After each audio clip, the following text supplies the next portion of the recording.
Olá pessoal, neste trabalho iremos falar sobre o ovário nas diferentes espécies de animais domésticos. O ovário é um órgão que armazena os gametas femininos e secreta hormônios. A sua localização varia entre as espécies domésticas.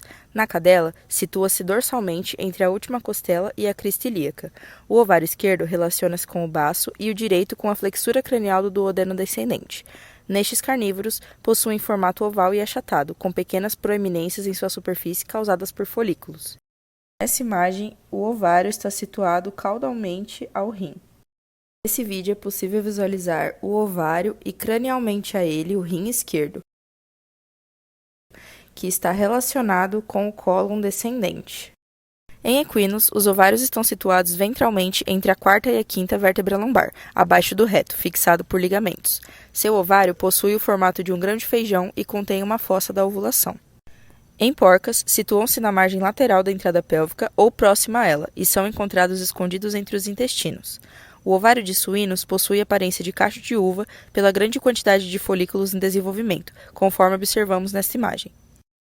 Neste vídeo é possível visualizar o ovário de uma porca, que possui formato de cacho de uva com corpos lúteos e folículos dentro da bolsa ovariana.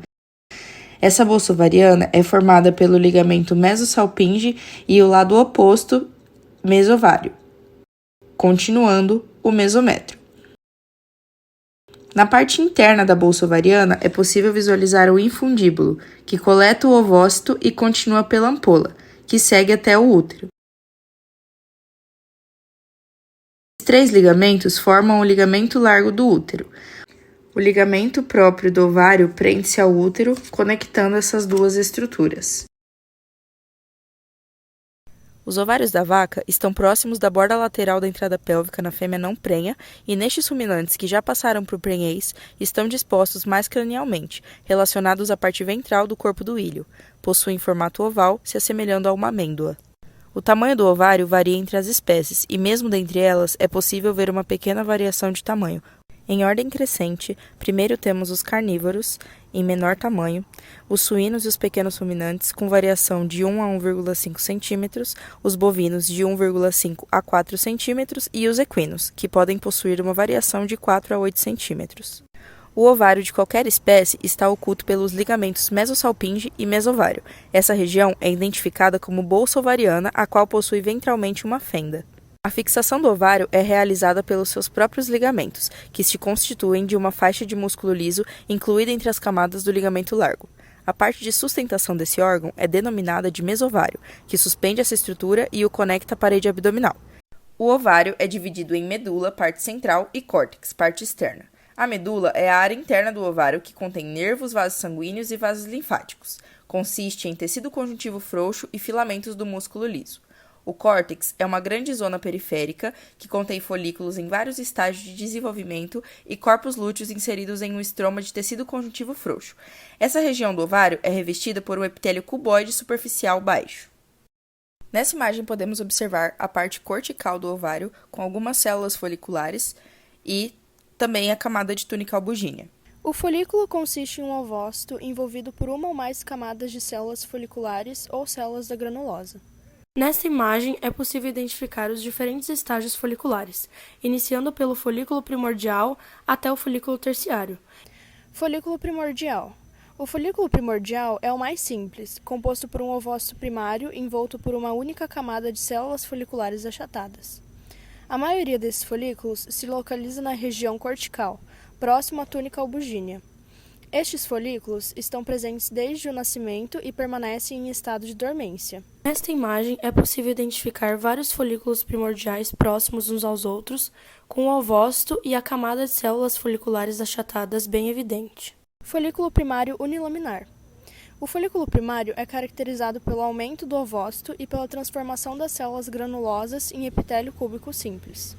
Nesta imagem, podemos identificar que nesta etapa o ovócito está evidentemente envolto pela camada de epitélio cúbico simples. Folículo primário multilaminar. As células foliculares continuam proliferando e originam um epitélio estratificado chamado de camada granulosa. A zona pelúcida, uma camada glicoproteica, começa a se formar ao redor do ovócito. Nesta etapa, podemos identificar que o folículo se assemelha ao folículo primário unilaminar, porém com um número maior de camada folicular. Folículo secundário ou antral. Pequenos espaços que contêm líquido folicular e células da granulosa se reorganizam formando uma grande cavidade, chamada antro folicular. O estroma situado imediatamente em torno do folículo se modifica para formar as tecas foliculares.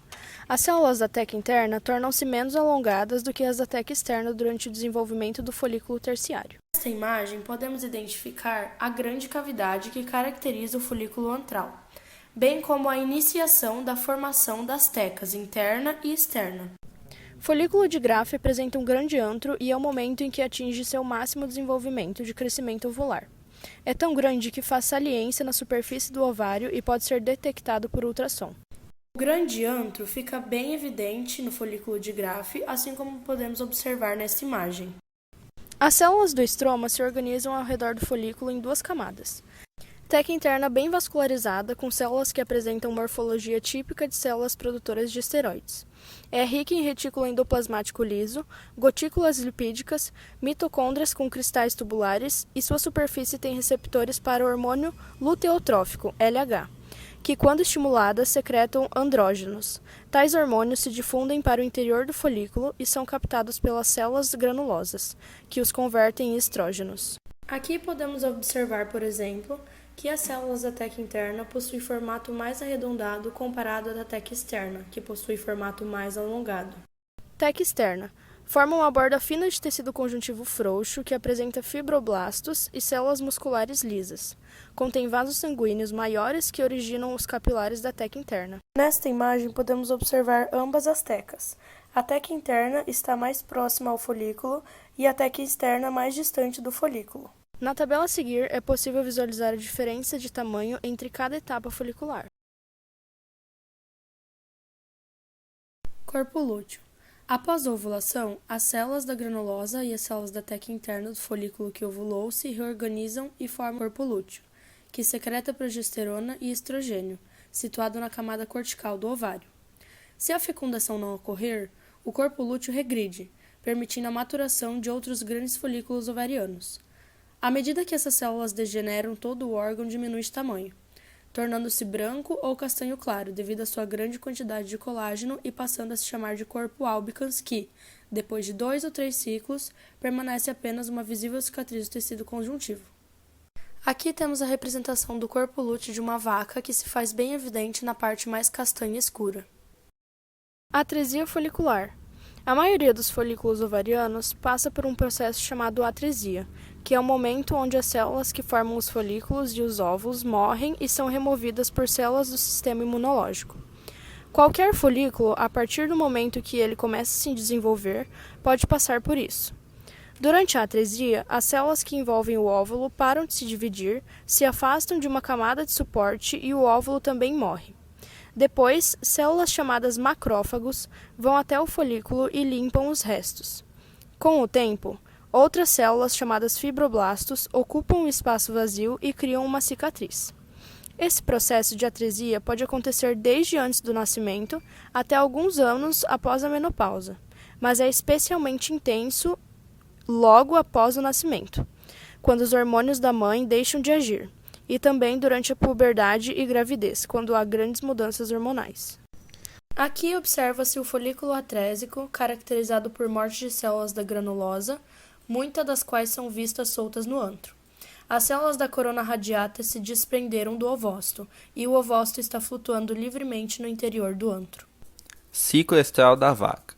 O ciclo estral é um conjunto de alterações fisiológicas e hormonais que ocorrem nos ovários para regular a reprodução, e está dividida em proestro, estro, metaestro e diestro. A primeira fase é o proestro, onde ocorre um aumento gradativo nos níveis de estrógeno, crescimento folicular e crescimento do corpo lúteo.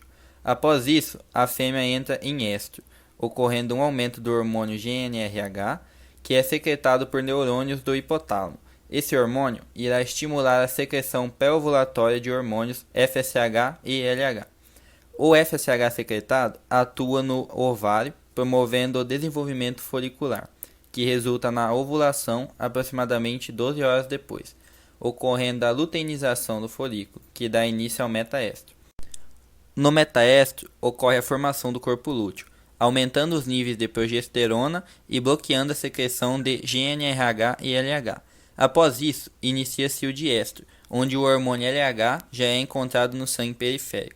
Nesta fase, caso tenha ocorrido a concepção no período estro, o embrião implantado no endométrio irá estimular a síntese de interferon, que vai dar manutenção ao corpo lúteo durante a gestação. Caso a concepção não ocorra, no final da fase de estro, observa-se um declínio dos níveis de progesterona devido à involução do corpo lúteo. Também ocorre um aumento dos níveis de hormônio FSH e LH, dando início novamente ao período de proestro.